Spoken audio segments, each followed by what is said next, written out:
Hello everyone, कैसे हैं आप सभी। वेलकम करती हूँ माधुरी आप सभी का एमडी लॉ क्लासेस में। आज मैं आपको बीएनएस और आईपीसी का सेक्शन 38 बीएनएस एंड आईपीसी का सेक्शन 100 इन दोनों को याद करने के लिए एक very very very important trick बताने वाली हूँ। इस ट्रिक से इस सेक्शन में जितने भी क्लोजेस दे रखे हैं आप उनको इजीली याद रख सकते हो, एग्जाम में लिख सकते हो। और एग्जाम में अगर हमारा प्रीलिम्स टाइप का कोई क्वेश्चन आता है तो ऐसे कोई भी हमले जिनको हमें सेक्शन 38 में डिफाइन किया गया है हम नहीं भूलेंगे। शर्त ये है कि अगर आप इस ट्रिक को याद रखते हो। देखो, जिन स्टूडेंट को डायरेक्ट बेरेक्ट की चीजें याद रह रही है, एग्जाम तक याद रह रही है, वो भले इस ट्रिक को ना याद करो, लेकिन जिनको पॉइंट टू पॉइंट चीजें याद नहीं हो रही है वो इस ट्रिक का यूज करके इन चीजों को याद रख सकते हो।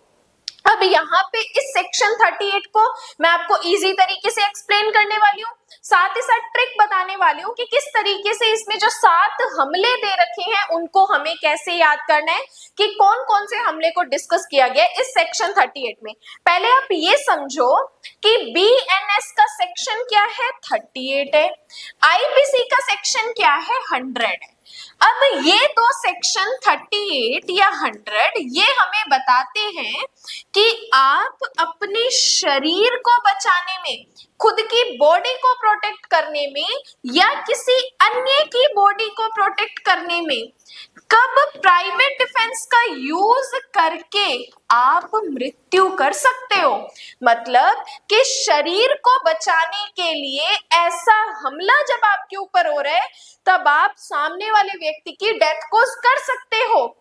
लेकिन कंडीशन ये है कि जो सेक्शन 38 या सेक्शन 100 में सेक्शन 38 या जो 100 में जो ऐसी कंडीशंस दे रखी है उसी में डेथ कोज कर सकते हो, अदरवाइज डेथ कोज नहीं किया जाएगा।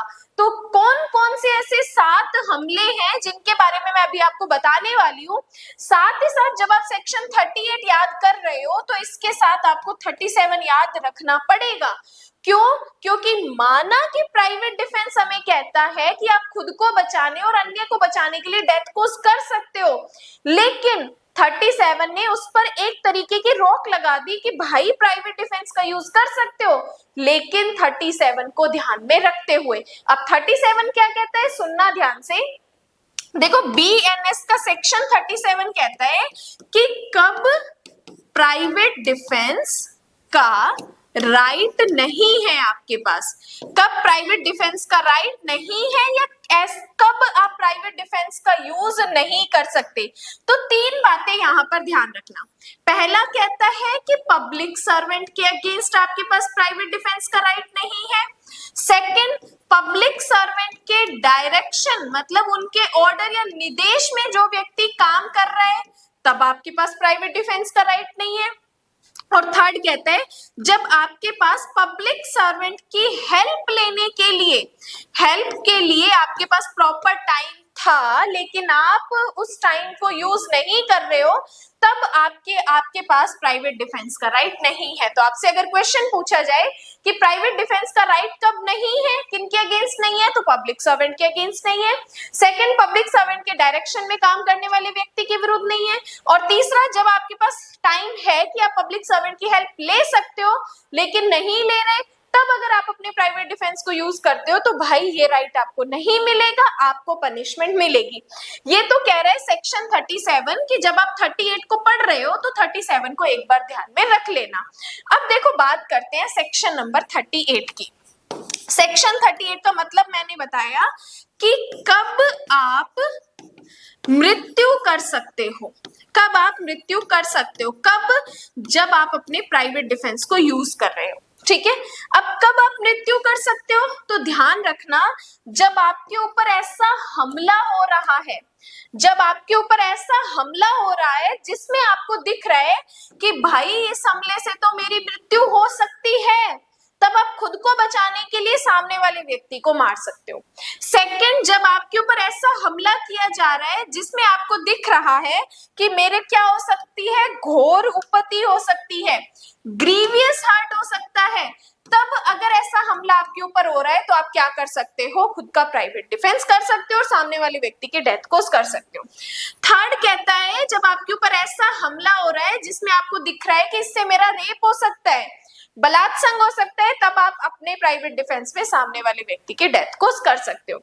फिर कहता है अननेचुरल लस्ट। अब देखो अननेचुरल लस्ट या प्रकृति विरुद्ध काम तृष्णा का काम क्या होता है, ध्यान से सुनना, इस चीज को मैं आपको डिफाइन कर रही हूँ, थोड़ा सा एक्स्ट्रा चलते हैं। देखो प्रकृति विरुद्ध काम तृष्णा, प्रकृति विरुद्ध काम तृष्णा, ये क्या है, अपने आप में एक अपराध है जिसको अपने बोलते हैं अननेचुरल लस्ट। इसका मतलब क्या होता है, देखो सेक्सुअली इंटरकोर्स करना, सेक्सुअली इंटरकोर्स करना। अब नेचर में क्या कहती है, नेचर कहती है कि अगर कोई मेल और फीमेल, अगर कोई मेल और फीमेल आपस में शारीरिक संबंध बनाते हैं तो वो प्रकृति के फेवर में है, प्रकृति के अकॉर्डिंग ही वो काम कर रहे हैं। मेल और फीमेल या हस्बैंड वाइफ या कोई भी कपल अगर सेक्सुअली इंटरकोर्स कर रहे हैं तो भाई कोई पनिशमेंट नहीं है इस तरीके की, वो नेचर के फेवर में ही वो काम हो रहा है। लेकिन नेचर के अगेंस्ट काम कब हो रहा है, जब कोई व्यक्ति, जब कोई ह्यूमन किसी पशु या जानवर के साथ सेक्सुअली इंटरकोर्स कर रहे हैं तो वो नेचर के अगेंस्ट हो गया। अब जानवर अपने आप में सेक्सुअल इंटरकोर्स कर रहे हैं तो वो उनके अकॉर्डिंग नेचर के फेवर में है, ये चीज हम कर सकते हैं। लेकिन अगर कोई ह्यूमन व्यक्ति किसी पशु या जानवर के साथ इस तरीके का सेक्सुअली इंटरकोर्स करता है तो उसे अपने क्या कहते हैं, अननेचुरल लस्ट कहते हैं। अननेचुरल लस्ट काम तृष्णा, प्रकृति विरुद्ध काम तृष्णा में किया गया कार्य। अब ठीक है, ये मतलब हुआ अननेचुरल लस्ट का। तो पहले कहा ऐसा हमला जिससे मृत्यु की आशंका हो, घोर उपपत्ति की आशंका हो, रेप की आशंका हो, प्रकृति विरुद्ध काम तृष्णा की आशंका हो, ऐसा हमला किया जा रहा है। फिर बात करते हैं किडनैपिंग।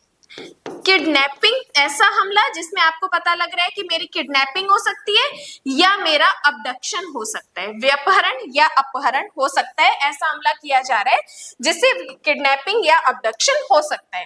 फिर कहते हैं ऐसा हमला किया जा रहा है जिससे मेरा सदोष परिरोध हो सकता है, जिससे मेरा सदोष परिरोध हो सकता है, या ऐसा हमला किया जा रहा है जिससे मेरे ऊपर एसिड अटैक किया जा रहा है, अम्ल फेंका जा रहा है या अम्ल फेंकने का प्रयत्न किया जा रहा है, मेरे ऊपर ऐसा हमला किया जा रहा है। अब यहाँ पे काउंट कर लो, 7 हो गए, 1 2 3 4 5 6 एंड 7 हो गए।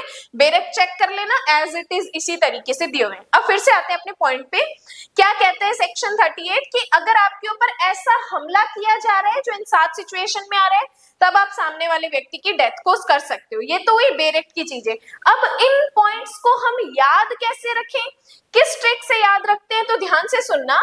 देखो ट्रिक है हमारी मेजर। अब कोई स्टूडेंट बोलेगा मैडम मेजर की स्पेलिंग ये थोड़ी होती है, तो भाई याद करने के लिए ट्रिक है।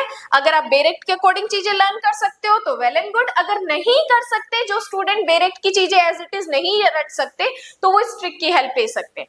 मेजर उनका पीए, मेजर जो है उनका पीए, उनका पीए, इस तरीके से ये हमारी एक ट्रिक है जिसमें मैं आपको ये 7 चीजें बताने वाली हूं कि आप इन 7 चीजों को कैसे याद रखोगे। बाकी आप सेक्शन 38 में ट्रिक लिख लो, मेजर उनका पीए, उनका पीए। अब देखो क्या कहा, सबसे पहले बात करते हैं मेजर, MGR, इसको क्या बोल रहे हैं अपने मेजर। M का मतलब क्या है, तो यहाँ पे M का मतलब है मृत्यु, G का मतलब है यहाँ पे घोर उपहति, G का मतलब है G से घोर उपहति। R का मतलब यहाँ पे है रेप, R का मतलब है यहाँ पे रेप, ठीक है। तो यहाँ पे M से हुआ मृत्यु, G से हुआ घोर उपहति, R से हुआ रेप। उसके बाद मेजर उन, फिर आते हैं उन, UN, UN का मतलब है अननेचुरल, अननेचुरल लस्ट, प्रकृति विरुद्ध काम तृष्णा। उनका KA, का, K से है किडनैपिंग,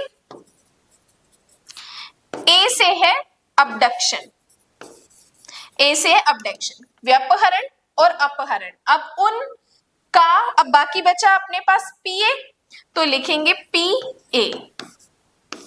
पी का मतलब है परिरोध, परिरोध कौन सा? सदोष परिरोध। परिरोध कौन सा? सदोष परिरोध। और ए का मतलब है एसिड अटैक। ए का मतलब है एसिड अटैक। तो अब देख लो, मेजर उनका पीए, मेजर का मतलब मृत्यु, घोर रेप, उनका मतलब अननेचुरल लस्ट, का मतलब किडनैपिंग अबडक्शन, पीए का मतलब सदोष परिरोध और एसिड अटैक। तो ये 7 सिचुएशन जो हमें यहाँ पर दे रखी है, इन 7 ऐसे हमलों में हम क्या कर सकते हैं? सामने वाले व्यक्ति की डेथ को कर सकते हैं। तो ये एक छोटी सी मेहनत जो है आपके लिए की गई है कि जो सेक्शन 38 में या आईपीसी के सेक्शन 100 में जो ये 7 सिचुएशन हमें दे रखी है, हम उन्हें कैसे ट्रिक के माध्यम से याद कर सकते हैं एग्जाम तक। अगर आप ये ट्रिक याद रख लोगे ना, तो एग्जाम में एक भी पॉइंट नहीं भूलोगे, ये मेरी गारंटी है। तो आप इस ट्रिक को इसी तरीके से याद रखो ताकि एग्जाम में आप एक भी चीज ना भूलो, क्योंकि प्री का क्वेश्चन, मेंस का क्वेश्चन, इंटरव्यू का क्वेश्चन है, तो हम इस टॉपिक को स्किप नहीं कर सकते। क्लास अगर हेल्पफुल लगी है तो डियर स्टूडेंट्स, आप क्लास को शेयर कर दीजिए अपने फ्रेंड्स के साथ।